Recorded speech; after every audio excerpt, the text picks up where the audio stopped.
Sejam muito bem-vindos ao nosso canal Adoradores Ligados. Ao assistir este vídeo, peço o seu like para nos ajudar, compartilhe o vídeo e, se ainda não é inscrito, se inscreva no nosso canal e ative o sininho para receber vídeos atualizados. Gratidão a todos e que Deus te abençoe. O Brasil está de luto nesta sexta-feira, dia 5 de agosto, por conta da morte do apresentador, humorista, ator e escritor Jô Soares. Ele tinha 84 anos e morreu na madrugada desta sexta, no Hospital Sírio-Libanês, na região central de São Paulo. Em nota, o hospital informou que ele estava internado desde o dia 28 de julho e morreu às 2h20 da madrugada.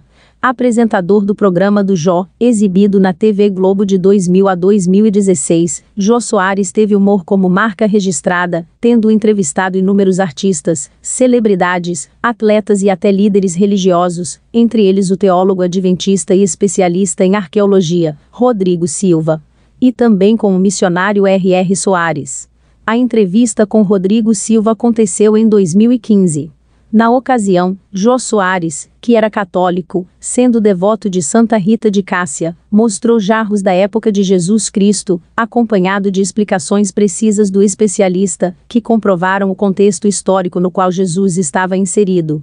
Ainda na entrevista, Rodrigo Silva e Jô Soares falaram sobre evidências históricas da ressurreição de Jesus. Com base na história, há muitos elementos que comprovam a ressurreição, afirmou o teólogo. Isso é uma voz dos tempos de Cristo, ainda. Deus, você dava um bom Deus para falar. Ah, não dava não? Não, só a voz. Ninguém ia resistir se eu usasse meus poderes para o mal, então é melhor não. Tcharam! Quando é que surgiu o seu interesse aqui pela arqueologia? Coincidentemente, até você anunciou que um dos grupos que estão aí é o pessoal da FAI. Eu estava fazendo um doutorado em teologia lá. E então, quando a gente foi para Israel a primeira vez, eu comecei a me empolgar pela coisa e depois eu fiz uma especialização na Universidade Hebraica.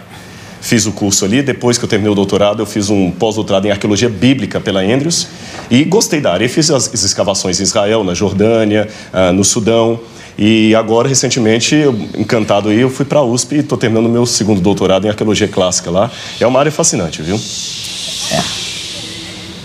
Eu vou explicar esse xixi, pra você não ficar assustado. Não, eu não estou assustado. Aqui nada mais me assusta. Caneca falar comigo, eu respondo.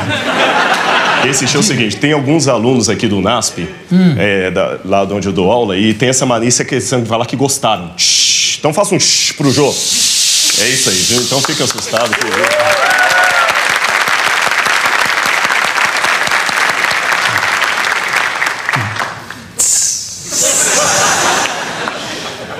Não, tá explicado, bonito. Isso mas é legal isso. Tem uma profundidade nisso aí. Parece um aplauso, não sabe que em Fortaleza o pessoal aplaude assim no meio do espetáculo. Quer ver? Façam isso aí, olha aí. Não é bonitinho? Para não atrapalhar o espetáculo. Aplaudem no meio do espetáculo.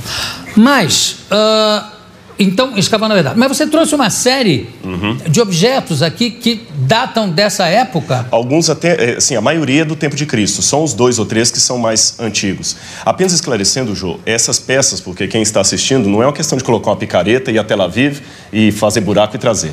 Essas peças fazem parte do Museu de Arqueologia do NASP, tem autorização do governo de Israel para estar no Brasil, não é nada clandestino e, com exceção de uma, todas as outras são originais. Só uma que é cópia, que é réplica.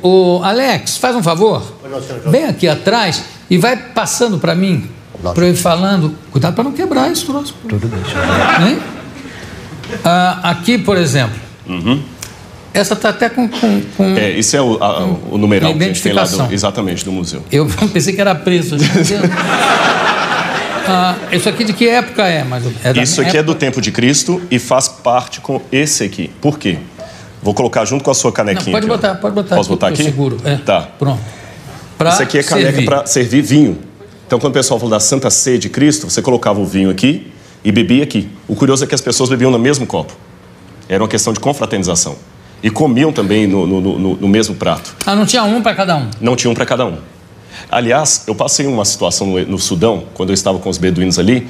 Eu fiquei 15 dias com eles no deserto de Baiuda, que faz parte do Saara. E na hora de comer, ele trazia a comida e só um prato sentava no chão. E todo mundo comia com a mão. Com a mão. E é ofensivo se você recusar comer com o outro. Porque no deserto a comida é rara. Então, oferecer água, comida para alguém, dizer que você gosta muito daquela pessoa.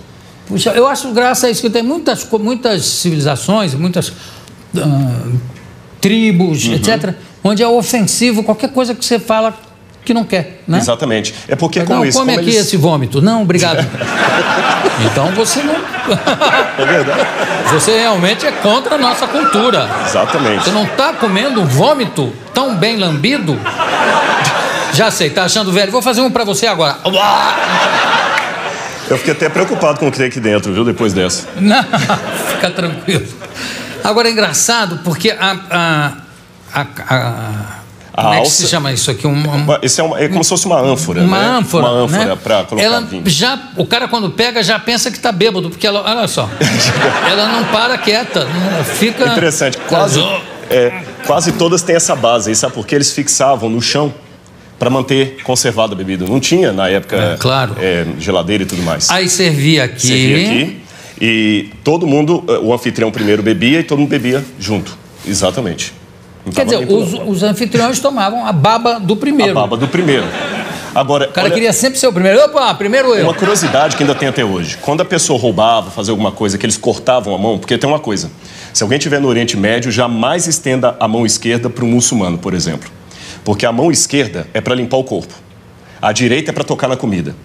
Então, se alguém roubasse, fizesse qualquer coisa assim, eles cortavam uma das mãos, porque ele seria obrigado a tocar na comida com a mesma mão que limpava o corpo. Se tornava nojento comer com ele. Ele ficava excluído. Então, essa questão de cortar as mãos tinha essa exclusão. Enquanto estava todo mundo comendo junto, exclusão lá. Da mão, né? Sim, já. Duas... Matéria de exclusão. Exatamente. Se roubasse muito, eram as duas mãos. As duas mãos. Se estuprasse? Bom, nem se fala. Agora, imagina essa lei... Hoje aqui, no Brasil. Né? Imagina essa lei aqui dentro. O que ia ter de maneta... Enfim. Bom, aqui o que mais? Vai passando para mim, Alex. Bom, aqui nós regressamos bastante, já que você perguntou o tempo de... Essa é a réplica que eu trouxe, é a única cópia, o resto é original. Que coisa interessante. Uma carta de 4.000 anos. Isso é o período que a gente chama período do bronze, em arqueologia, data anterior ao ano 1200 a.C. Essa é uma cópia, não é original, de como seria uma carta nos tempos de Abraão. E esse é um envelope. Eles colocavam e estavam juntos. Agora, já que eu mostrei isso, é interessante que esse aqui é original. Esse é original, é um recibo da mesma época. A venda recibo? Recibo. Para bater imposto de renda. Sério. Esse é de Ur, dos caldeus, época de Abraão. Eles doavam para o templo vaca ou algum animal para sacrifício. Então o sacerdote, o patese, fazia o recibo e ele guardava para bater imposto de renda que já existia em Ur dos caldeus por volta de 2.000 anos antes de Cristo. Isso aqui, o que? Isso aqui esse aí é sumeriano. Sumeriano. Em sumeriano, mas sumeriano. Não é, isso aqui não é um recibo de imposto de renda. Não, esse é uma carta comercial. Se esse fosse um recibo de imposto de renda, isso aqui só negava. Só negava. Você vê um é recibo, outro é uma carta. E fora o envelope. E aqui é... O envelope. Então colocava e lacrava com um selo. E a pessoa que recebia tinha certeza que ninguém leu antes dele porque estava lacrado. Você só abriu uma vez. Então, aqui, Alex, pega mais umzinho, obrigado. Essa é uma lâmpada... Olha o recibo. Esse é um recibo, também sumeriano. E esse é autêntico? Esse é autêntico, esse é original. Você achou numa escavação? Ou não, esse foi doado pelo professor Paulo Borck, que nós até demos o nome do museu para ele, da coleção dele. Na verdade, do que a gente escava, não dá para trazer. E são peças que já foram escavadas e o governo doa, ou no caso desse aí foi uma coleção particular. Aqui o que é? Essa é uma lâmpada dos tempos de Cristo. Colocava o azeite nesse buraco maior. Aqui, azeite de oliva. E aqui o que? Um pavio? Aí era o pavio, acendia e iluminava a casa. Então, quando Cristo fala na Bíblia, vós sois a luz do mundo, ele estava se referindo a isso aí. Quando compara a Bíblia, lâmpada para os meus pés e a tua palavra, numa época de plena escuridão, não havia energia elétrica, isso aí que salvava a situação das pessoas. Me explica, tinha um lâmpada, isso aqui chamava lâmpada. Lâmpada. Tinha maiores do que essa? Tinha algumas maiores. As lâmpadas, inclusive, mudam de época para época. As lâmpadas nos ajudam em datação, na seriação. A lâmpada do tempo de Cristo é diferente da lâmpada do período grego de Alexandre o Grande. Que já era mais... Alexandre está antes, 300 anos. Mas já era maior? Não. Até as maiores, por incrível que pareça, eram do período da Idade do Bronze. Eu não trouxe nenhuma aqui, mas elas eram desse tamanho. Agora, havia aquelas tochas também, maiores, mas lâmpadas mesmo, no máximo desse tamanho assim, não mais do que isso. O que se usava nas tochas? Nas tochas também, às vezes usava, depende do local. Em muitos lugares usavam azeite de oliva. Porque, em incrível que pareça, ele mantém a a chama.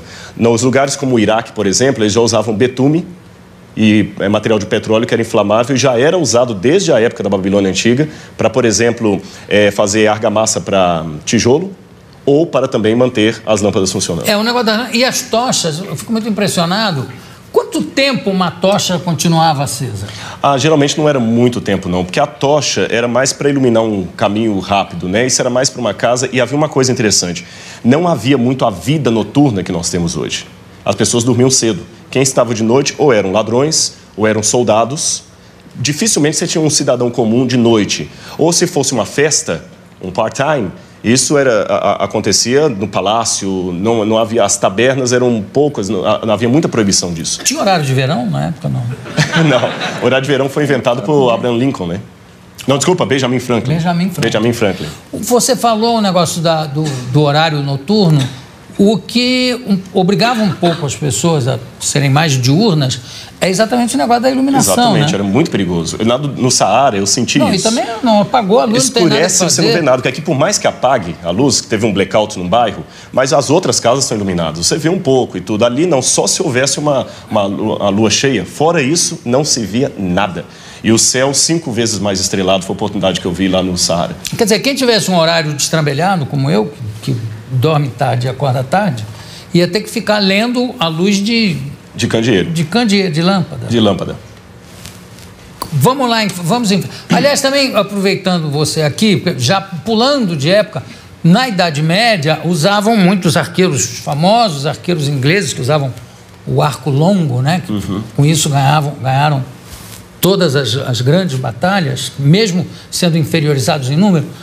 Tinha um negócio das setas incendiárias. O que passava ali na ponta da seta? Eu sei que enrolavam com um pano, mas passavam o que também? Betume? Geralmente betume, eu ia falar isso. Geralmente era betume. Eles traziam betume, só que na região do Oriente Médio não havia muito as setas incendiárias. Não, eu sei não. É mais na Europa, especialmente no período das cruzadas. Exatamente. Especialmente no período das cruzadas. Aí sim, aí eu tenho que voltar para o Oriente Médio, porque as cruzadas faziam isso, né? Passavam betume, aquele óleo ali, e às vezes também óleo fervente que eles jogavam.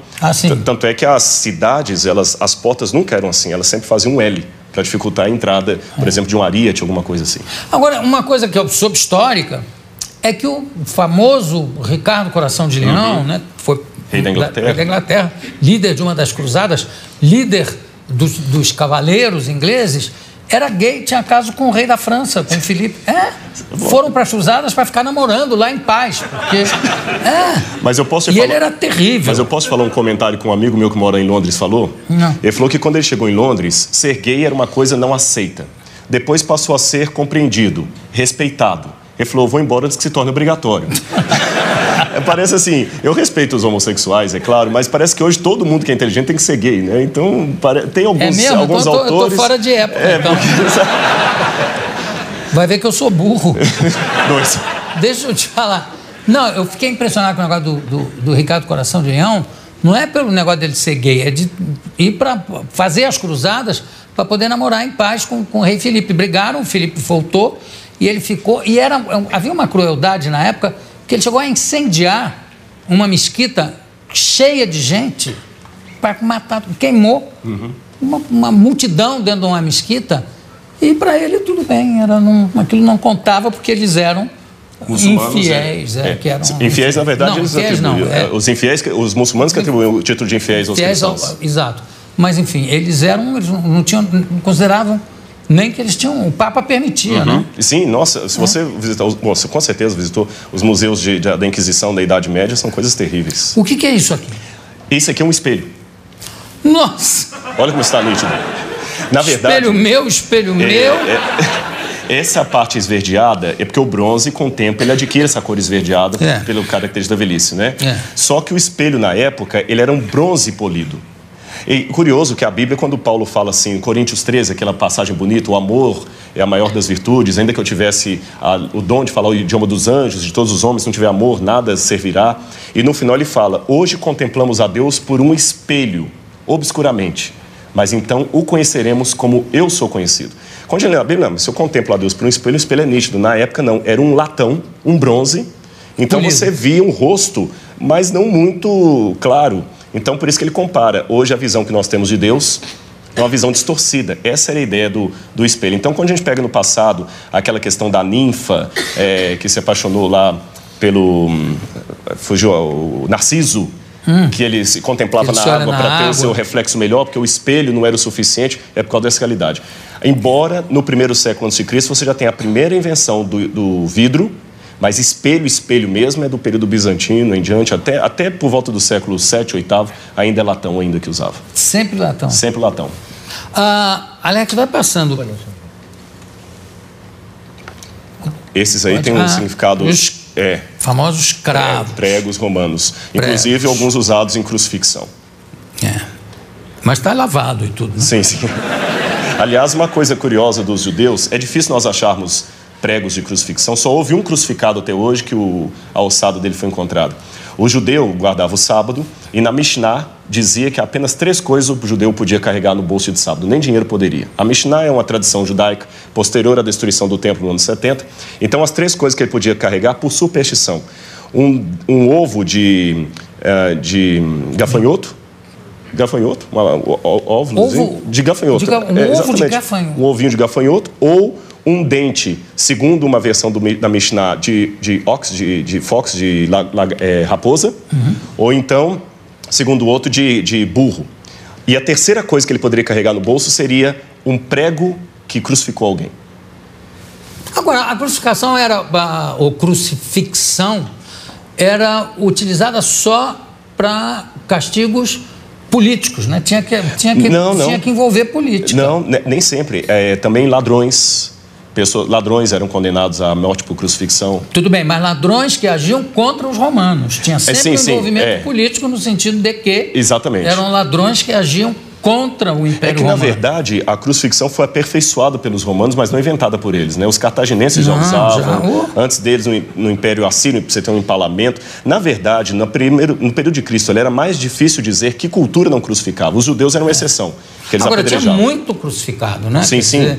Agora, e também o seguinte, pelo que se sabe hoje, parece que só um cravo foi utilizado no caso de Cristo. Exatamente. Só nos pés embaixo. Não, nas mãos não amarravam. O problema é que a cultura popular pensa na palma da mão.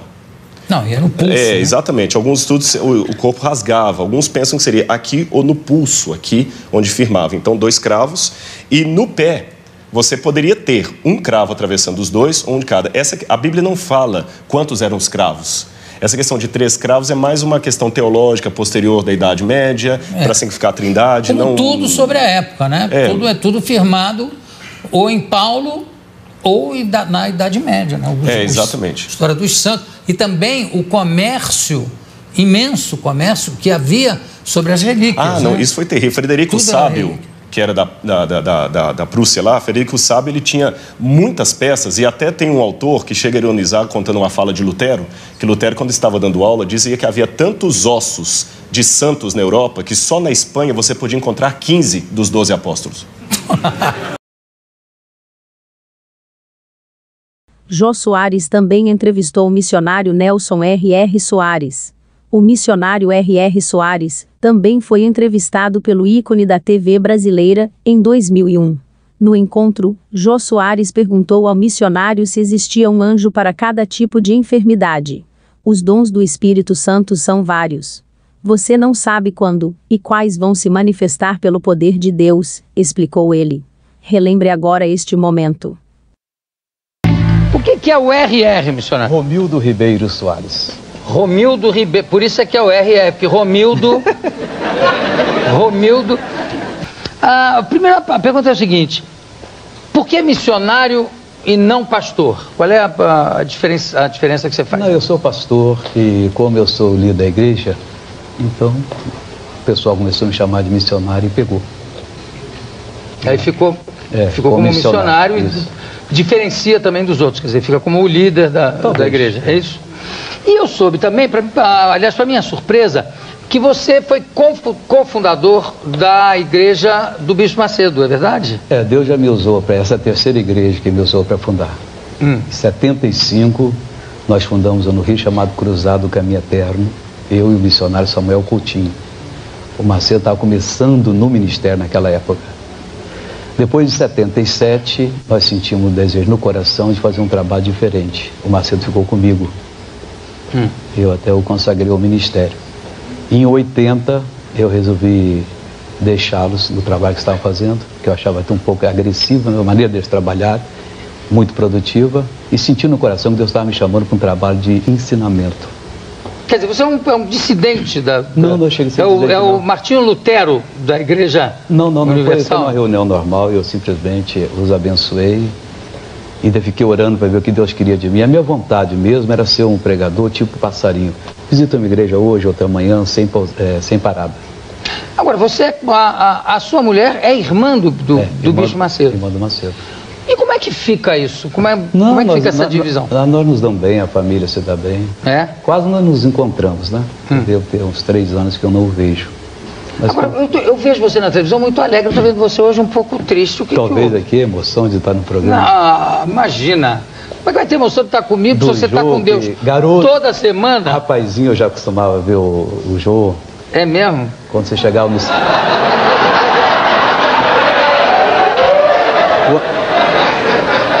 Eu ia dizer a mesma coisa de você, já não posso. O missionário, outra coisa, você sabe o que eu acho? Eu acho que quando você aparece na televisão, eu acho a sua aparição muito simpática. Eu acho que você fascina as pessoas pela simpatia.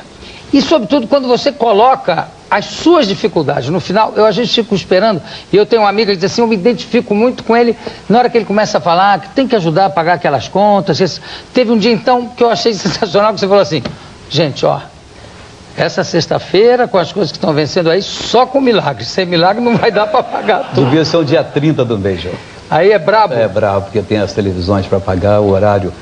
Eu estou em São Paulo, na Gazeta no horário nobre, na CNT no horário nobre, na Rede TV pela manhã e madrugada. Você é a pessoa que mais aparece na televisão. Quando eu falo isso, pessoas aqui se espantaram. Dizem, como? É a pessoa que mais... São quase 100 horas por semana. Não é isso? Depende, se juntar tudo até mais, porque por exemplo, no Paraná ainda tem o SBT de madrugada. Tem outros, nós temos 37 estações no Brasil. Quer dizer, haja promissória para pagar quando chega o fim do mês. E aí fica apertado. E nós não cobramos nada, se depende do amor das pessoas. E com essa crise que está, quer dizer, as pessoas não têm muito para dar também. E como é que é o negócio da contribuição? A pessoa, porque eu escuto você falar em associado.